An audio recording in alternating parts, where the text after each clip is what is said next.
ಓಂ ಶ್ರೀ ಗುರು ಬಸವಲಿಂಗಾಯ ನಮಃ.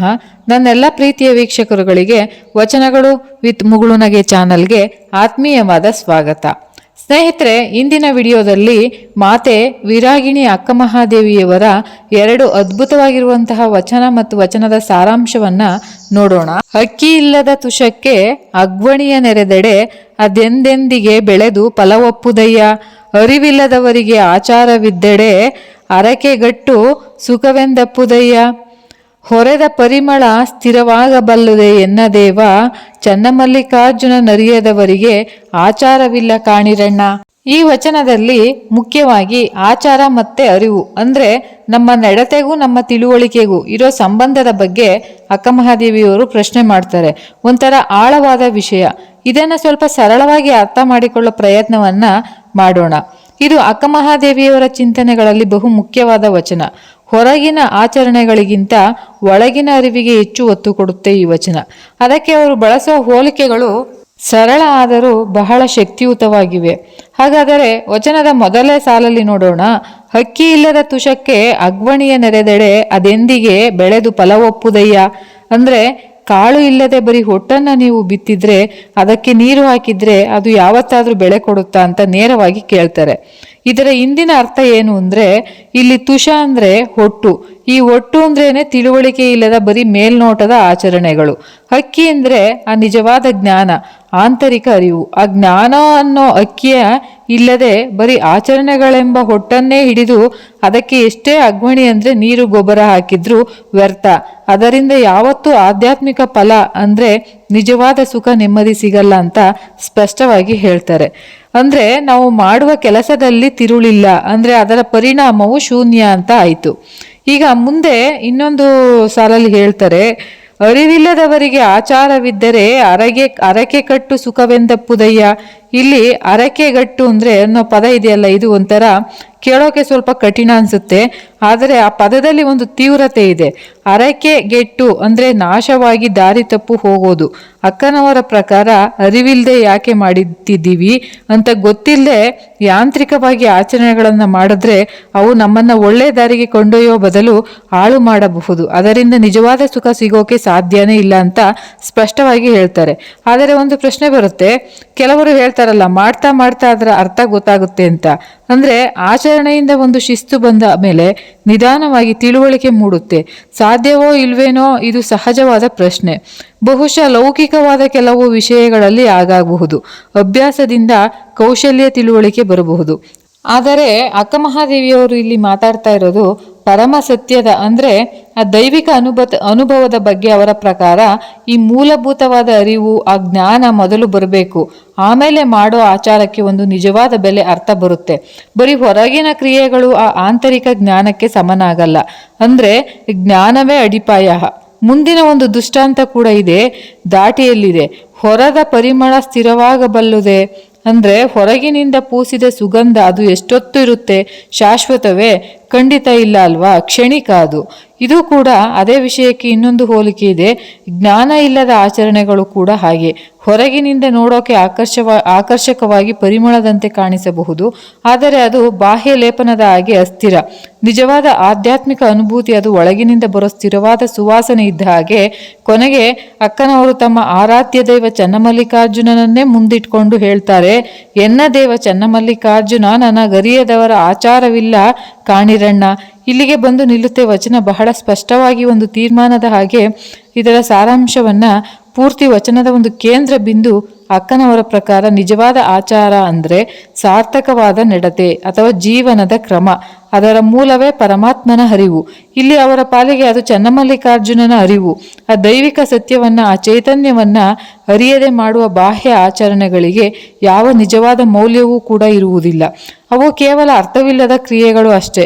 ಕೊನೆಗೆ ಆಂತರಿಕ ಅರಿವೇ ಎಲ್ಲದಕ್ಕಿಂತ ಮಿಗಿಲು. ಹಾಗಾದರೆ ಈ ವಚನದಲ್ಲಿ ನಾವು ದಿನನಿತ್ಯ ಮಾಡುವ ಕೆಲಸಗಳ ಬಗ್ಗೆ ಒಮ್ಮೆ ಯೋಚಿಸುವಂತೆ ಮಾಡುತ್ತೆ. ನಾವು ಮಾಡುವ ಪೂಜೆ ಇರಬಹುದು ಅಥವಾ ನಾವು ಬೇರೆ ಯಾವುದೇ ಒಂದು ಕೆಲಸವನ್ನ ಮಾಡ್ತಾ ಇರಬಹುದು, ಅದರ ಹಿಂದಿನ ಉದ್ದೇಶ ಏನು, ತಿಳುವಳಿಕೆ ಏನು ಅಂತ ಪ್ರಶ್ನೆ ಮಾಡಿಕೊಳ್ಬೇಕಾಗುತ್ತೆ. ಖಂಡಿತವಾಗಿ ಇದು ಕೇವಲ ಧಾರ್ಮಿಕ ಆಚರಣೆಗಳಿಗೆ ಮಾತ್ರ ಸೀಮಿತವಾದ ವಿಷಯ ಅಲ್ಲ. ನಮ್ಮ ಜೀವನದ ಪ್ರತಿಯೊಂದು ಆಯಾಮಕ್ಕೂ ಇದು ಅನ್ವಯಿಸುತ್ತೆ. ನಾವು ಮಾಡೋ ವೃತ್ತಿ, ನಮ್ಮ ಸಂಬಂಧಗಳು, ನಮ್ಮ ದೈನಂದಿಕ ಅಭ್ಯಾಸಗಳು ಎಲ್ಲದರಲ್ಲೂ ಕೂಡ ನಾವು ಹೇಗೆ ಮಾಡ್ತಿದ್ದೀವಿ ಅನ್ನೋ ಅರಿವು ಇದೆಯಾ, ಅಥವಾ ಸುಮ್ಮನೆ ರೂಢಿ ಅಂತ ಅಥವಾ ಬೇರೆಯವರು ಮಾಡ್ತಾರೆ ಅಂತ ಯಾಂತ್ರಿಕವಾಗಿ ಮಾಡಿಕೊಂಡು ಹೋಗ್ತಾ ಇದ್ದೀವಾ? ಇದು ಮುಖ್ಯವಾದ ಪ್ರಶ್ನೆ. ಹಾಗಾದರೆ ಕೊನೆಯದಾಗಿ ಯೋಚಿಸಬಹುದಾದ ಒಂದು ಅಂಶ ಅಂದರೆ, ನಮ್ಮ ಬದುಕಿನಲ್ಲಿ ನಾವು ಎಷ್ಟು ಸಲ ಬರೀ ಹೊಟ್ಟು ಅಂದರೆ ಅರಿವಿಲ್ಲದ ಕ್ರಿಯೆಗಳನ್ನು ಮಾಡುತ್ತಿದ್ದೇವೆ, ಎಷ್ಟು ಸಲ ನಿಜವಾದ ಅಕ್ಕಿಯನ್ನ ಅಂದರೆ ತಿಳುವಳಿಕೆಯೊಂದಿಗೆ ಕೆಲಸ ಮಾಡುತ್ತಿದ್ದೇವೆ ಅಂತ ನಮ್ಮನ್ನು ನಾವೇ ಪ್ರಶ್ನೆಯನ್ನ ಕೇಳ್ಕೊಳ್ಬೇಕಾಗುತ್ತೆ ಸ್ನೇಹಿತ. ಹಾಗೆ 12ನೇ ಶತಮಾನದ ಶ್ರೇಷ್ಠ ಅನುಭಾವಿ ಕವಯಿತ್ರಿ ಅಕ್ಕಮಹಾದೇವಿಯವರ ಇನ್ನೊಂದು ಗಮನಾರ್ಹವಾದ ವಚನದ ಬಗ್ಗೆ ತಿಳಿಯೋಣ ಸ್ನೇಹಿತರೆ. ಈ ವಚನದಲ್ಲಿ ಅಕ್ಕಮಹಾದೇವಿಯವರು ಹೇಗೆ ತನ್ನ ದೇಹದ ಮತ್ತೆ ಮನಸ್ಸಿನ ಇಂದ್ರಿಯಗಳನ್ನೆಲ್ಲ ಶುದ್ಧ ಆಯಿತು ಅಂತ ಹೇಳ್ತಾರೆ, ಆ ಶಿವಭಕ್ತಿಯ ಶಕ್ತಿ ಏನು ಅಂತ ತಿಳ್ಕೊಳ್ಳೋಣ. ತನು ಶುದ್ಧವಾಯಿತು ಶಿವಭಕ್ತರೊಕ್ಕುದ ಕೊಂಡೆನ್ನ, ಮನ ಶುದ್ಧವಾಯಿತು ಅಸಂಖ್ಯಾತರ ನೆನೆದೆನ್ನ, ಶ್ರೋತ್ರ ಶುದ್ಧವಾಯಿತು ಅವರ ಕೀರ್ತಿಯ ಕೇಳಿ ಎನ್ನ ಕಂಗಳು ಶುದ್ಧವಾಯಿತು, ಸಕಲ ಗಣಗಳ ನೋಡಿ ಎನ್ನ ಭಾವನೆ ಎನಗಿದು ಜೀವನ ಲಿಂಗ ತಂದೆ, ನೆಟ್ಟನೆ ನಿಮ್ಮ ಮನ ಮುಟ್ಟಿ ಪೂಜಿಸಿ ಭವಗೆಟ್ಟೆ ನಾನು ಚನ್ನಮಲ್ಲಿಕಾರ್ಜುನ. ನೋಡಿ, ಇಲ್ಲಿ ಮೊದಲ ಸಾಲಲ್ಲೇ ಹೇಳ್ತಾರೆ ತನು ಶುದ್ಧವಾಯಿತು ಶಿವಭಕ್ತರು ಒಕ್ಕುದ ಕೊಂಡೆನ್ನ ಅಂತ. ಇಲ್ಲಿ ಒಕ್ಕುದ ಕೊಂಡೆನ್ನ ಅಂದ್ರೆ ಏನು? ಪ್ರಸಾದವ ತಗೊಂಡೆ ಅಂತನಾ ಅಥವಾ ಬೇರೆ ಏನಾದರೂ ಅರ್ಥ ಇದೆಯಾ? ನಿಜವಾಗ್ಲೂ ಹೇಳಬೇಕು ಅಂದರೆ ಬರೀ ಪ್ರಸಾದ ಅಂತ ಅಲ್ಲ, ಅದಕ್ಕಿಂತ ಹೆಚ್ಚು ಶಿವಭಕ್ತರ ಜೊತೆಗಿನ ಒಡನಾಟ, ಅವರ ಸಹವಾಸ ಇದೆಯಲ್ಲ, ಅದರಿಂದ ತನ್ನ ದೇಹ ಪವಿತ್ರ ಆಯಿತು ಅಂತ ಅಕ್ಕನ ಭಾವನೆ. ಅಂದರೆ ಭೌತಿಕ ಶುಚಿತ್ವಕ್ಕಿಂತ ಹೆಚ್ಚಾಗಿ ಇದು ಒಂದು ಆಧ್ಯಾತ್ಮಿಕ ಶುದ್ಧಿ, ಸತ್ಸಂಗದಿಂದ ಬರುವಂಥ ಒಂದು ಸತ್ಸಂಗದ ಪ್ರಭಾವ.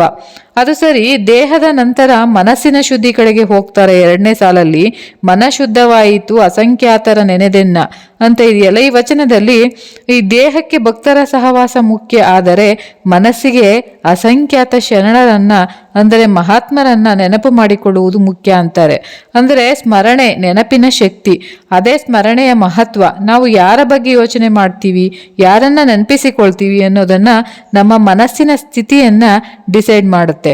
ಅಂದರೆ ಬರೀ ಜೊತೆಯಲ್ಲಿ ಇರೋದು ಮಾತ್ರ ಅಲ್ಲ, ಇದು ಮನಸ್ಸಿನಲ್ಲಿ ನೆನೆಸ್ಕೊಂಡ್ರೂ ಅಷ್ಟೇ ಪರಿಣಾಮ ಬೀರುತ್ತೆ ಅಂತ ಹೇಳ್ದಂಗಾಯ್ತು. ಈ ಮನಸ್ಸಾಯಿತು. ಆಮೇಲೆ 3ನೇ ಸಾಲಲ್ಲಿ ಇಂದ್ರಿಯಗಳ ಬಗ್ಗೆ ಮಾತಾಡ್ತಾರೆ. ಇಂದ್ರಿಯಗಳು ಅಂದರೆ ಕಿವಿ ಬಗ್ಗೆ ಹೇಳ್ತಾರಲ್ಲ, ಶುದ್ಧವಾಯಿತು ಅವರ ಕೀರ್ತಿಯ ಕೇಳೆನ್ನ ಅಂತ. ಹೌದು, ಶಿವಭಕ್ತರ ಮಹಿಮೆ, ಅವರ ಒಳ್ಳೆಯತನ, ಅವರ ಕೀರ್ತಿ ಇದೆಯಲ್ಲ, ಅದನ್ನ ಕೇಳಿದ್ದಕ್ಕೆ ನನ್ನ ಕಿವಿಗಳು ಪಾವನ ಆದವು ಅಂತ ಅಕ್ಕನವರ ಅನುಭವ.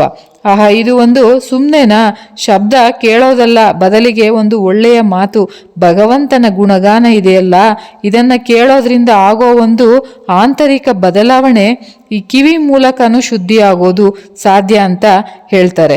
ಇನ್ನು ಕಣ್ಣುಗಳ ವಿಷಯದಲ್ಲೂ ಇದೇ ತರನ ಕಂಗಳು ಶುದ್ಧವಾಯಿತು ಸಕಲ ಗಣಗಳ ನೋಡಿ ಎನ್ನ ಅಂತಾರಲ್ಲ, ಇಲ್ಲಿ ಸಕಲ ಗಣಗಳು ಅಂದ್ರೆ ಶಿವನ ಪರಿಹಾರ, ಶ್ರೇಷ್ಠ ಭಕ್ತರು ಅಂತ ಅರ್ಥ. ಅವರನ್ನ ನೋಡಿದ್ದಕ್ಕೆ ನನ್ನ ದರ್ಶನ ಭಾಗ್ಯದಿಂದ ಕಣ್ಣುಗಳು ಶುದ್ಧಿಯಾದವು ಅಂತ. ಇದು ಬರೀ ಹೊರಗಿನ ನೋಟ ಅಲ್ಲ, ಪವಿತ್ರವಾದದ್ದನ್ನ ನೋಡುವುದರಿಂದ ಹಾಗೂ ಒಂದು ಆ ದೃಷ್ಟಿಯ ಶುದ್ಧಿ ಇದೆಯಲ್ಲ, ಅದು ಒಂಥರ ಈ ದರ್ಶನ ಭಾಗ್ಯ ಅಂತಾರಲ್ಲ ಹಾಗೆ. ದೇಹ, ಮನಸ್ಸು, ಕಿವಿ, ಕಣ್ಣು ಹೀಗೆ ಎಲ್ಲವೂ ಪವಿತ್ರ ಆದಮೇಲೆ ಅಕ್ಕನಿಗೆ ಆದ ಅನುಭವ ಏನು ಅನ್ನೋದನ್ನ ಹೇಗೆ ವ್ಯಕ್ತಪಡಿಸ್ತಾರೆ ಅದನ್ನೇ ಆಮೇಲೆ ಹೇಳೋದು. ಭಾವನೆ ಎನಗಿದು ಜೀವನ ಲಿಂಗ ತಂದೆ ಅಂತ. ಅಂದರೆ ಈ ಎಲ್ಲ ಶುದ್ಧೀಕರಣದ ನಂತರ ನಾನು ಮುಟ್ಟಿದ ಸ್ಥಿತಿ ಇದೆಯಲ್ಲ, ಆ ಪವಿತ್ರವಾದ ಸ್ಥಿತಿಯೇ ನನಗೆ ನಿಜವಾದ ಜೀವನ. ಮತ್ತು ಆ ಅನುಭವವನ್ನು ಕೊಟ್ಟಿದ್ದು ಆ ಪರಮಾತ್ಮ, ಅಂದರೆ ಚನ್ನಮಲ್ಲಿಕಾರ್ಜುನನೇ, ಲಿಂಗ ತಂದೆ ಈ ಅನುಭವ ಕೊಟ್ಟಿದ್ದು ಅಂತ ಒಂದು ಕೃತಜ್ಞತಾ ಭಾವವನ್ನ, ಒಂದು ಆಧ್ಯಾತ್ಮಿಕ ಪಯಣದ ಈ ಸಂಪೂರ್ಣ ಶುದ್ಧೀಕರಣದ ಕೊನೆಯ ಫಲಿತಾಂಶ ಏನು? ವಚನದ ಕೊನೆಯಲ್ಲಿ ಬರೋ ಸಾಲು ಇದೆಯಲ್ಲ, ನೆಟ್ಟನೆ ನಿಮ್ಮ ಮನ ಮುಟ್ಟಿ ಪೂಜಿಸಿ ಭವಗೆಟ್ಟೆ ನಾನು ಚನ್ನಮಲ್ಲಿಕಾರ್ಜುನ. ಇದರ ಅರ್ಥ ಎಲ್ಲವೂ ಶುದ್ಧ ಆದಮೇಲೆ, ಅಂದರೆ ತನು, ಮನ, ಇಂದ್ರಿಯ ಎಲ್ಲ ಪರಿಶುದ್ಧ ಆದಮೇಲೆ ಯಾವುದೇ ಅಡೆತಡೆ ಇಲ್ಲದೆ ನೇರವಾಗಿ ಪೂರ್ತಿ ಮನಸ್ಸಿನಿಂದ ತನ್ನ ದೇವರು ಚನ್ನಮಲ್ಲಿಕಾರ್ಜುನನನ್ನ ಪೂಜಿಸಿ ನಾನು ಭವದಿಂದ ಮುಕ್ತಳಾದೆ ಅಂತ ಹೇಳ್ತಾರೆ. ಭವ ಅಂದ್ರೆ ಏನು? ಸಂಸಾರದ ಒಂದು ಚಕ್ರ, ಹುಟ್ಟು ಸಾವುಗಳ ಚಕ್ರ ಇದೆಯಲ್ಲ, ಅದರಿಂದ ಬಿಡುಗಡೆ. ಭವಕೆಟ್ಟೆ ಅಂದ್ರೆ ಅದರಿಂದ ಪಾರಾದೆ ಅಂತ, ಅಂದ್ರೆ ಮುಕ್ತಿ, ಶುದ್ಧವಾದ ಅಚಲವಾದ ಭಕ್ತಿಯಿಂದ ಮುಕ್ತಿ ಸಿಕ್ತು ಅಂತ. ಅದೇ ಅದರ ಫಲ. ಹಾಗಾದರೆ ಈ ವಚನದಿಂದ ನಮಗೆ ಸಿಗೋ ಒಟ್ಟಾರೆ ಒಳನೋಟ ಏನು ಅಂದರೆ, ಅಕ್ಕನ ವೈಯಕ್ತಿಕ ಅನುಭವ ಅಷ್ಟೇ ಅಲ್ಲ, ಅದಕ್ಕೂ ಮೀರಿದ್ದು ಏನಾದರೂ ಇದೆಯಾ? ಖಂಡಿತವಾಗಿಯೂ ಇದೆ. ಇದು ಅಕ್ಕನ ಒಂದು ಅನುಭವ ನಿಜ, ಆದರೆ ಇದರಲ್ಲಿ ಒಂದು ದೊಡ್ಡ ವಿಚಾರ ಇದೆ ನೋಡಿ. ಏನದು ಅಂದರೆ, ಆಧ್ಯಾತ್ಮಿಕ ಶುದ್ಧಿ ಎನ್ನುವುದು ಕೇವಲ ಒಬ್ಬರೇ ಕೂತು ಮಾಡುವಂತಹ ಸಾಧನೆ ಅಲ್ಲ. ಅದು ಶರಣರ ಜೊತೆ ಇರೋದ್ರಿಂದ, ಅವರನ್ನು ನೆನಪಿಸಿಕೊಳ್ಳೋದ್ರಿಂದ, ಅವರ ಕೀರ್ತಿಯನ್ನು ಕೇಳೋದ್ರಿಂದ, ಅವರನ್ನು ನೋಡೋದ್ರಿಂದ, ಈ ಎಲ್ಲದರಿಂದಲೂ ನಾವು ಒಂದು ತೆಗೆದುಕೊಳ್ಳುವ ಒಂದು ಗುಣ ಅಂದರೆ, ಇಂಟ್ರೆಸ್ಟಿಂಗ್ ಅಂದರೆ, ನಮ್ಮ ಸುತ್ತಮುತ್ತಲಿನ ಪರಿಸರ, ನಮ್ಮ ಒಡನಾಟ, ನಮ್ಮ ಆಧ್ಯಾತ್ಮಿಕ ಬೆಳವಣಿಗೆಗೆ ತುಂಬ ಮುಖ್ಯ ಅಂತ ನಾವು ಹೇಳ್ಬೋದು. ನಮ್ಮ ಪರಿಸರನೇ ನಮ್ಮ ಆತ್ಮವನ್ನು ರೂಪಿಸುತ್ತೆ ಅನ್ನೋದನ್ನು ಅಕ್ಕನವರು ಇಲ್ಲಿ ಸ್ಪಷ್ಟವಾಗಿ ಹೇಳ್ತಾರೆ. ಇದು ನಿಜಕ್ಕೂ ಗಮನಿಸಬೇಕಾದ ವಿಷಯ. ಈ ವಚನದ ಮುಖಾಂತರ ನಾವು ಕಲಿಯಬೇಕಾದದ್ದು ಏನು ಅಂದರೆ, ಒಳ್ಳೆಯವರ ಸಹವಾಸ, ಒಳ್ಳೆಯ ಜನರ ಒಡನಾಟ, ಅವರ ಗುಣಗಳನ್ನು ನೆನಪಿಸಿಕೊಳ್ಳುವುದು ಒಬ್ಬ ವ್ಯಕ್ತಿಯ ಆಧ್ಯಾತ್ಮಿಕ ಬದಲಾವಣೆಗೆ ಎಷ್ಟು ದೊಡ್ಡ ಒಂದು ಕ್ಯಾಟಲಿಸ್ಟ್ ಅಂದರೆ ವೇಗವರ್ಧಕ ಆಗಬಲ್ಲದು.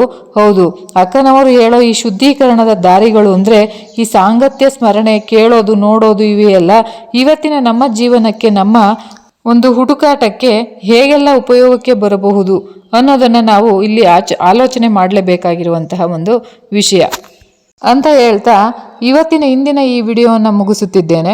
ಮುಂದಿನ ವಿಡಿಯೋದಲ್ಲಿ ಇನ್ನೂ ಹೆಚ್ಚಿನ ಒಂದು ಮಾಹಿತಿಯೊಂದಿಗೆ ಸಿಗುವ. ಎಲ್ಲರಿಗೂ ಕೂಡ ಶರಣಾರ್ಥಿಗಳು.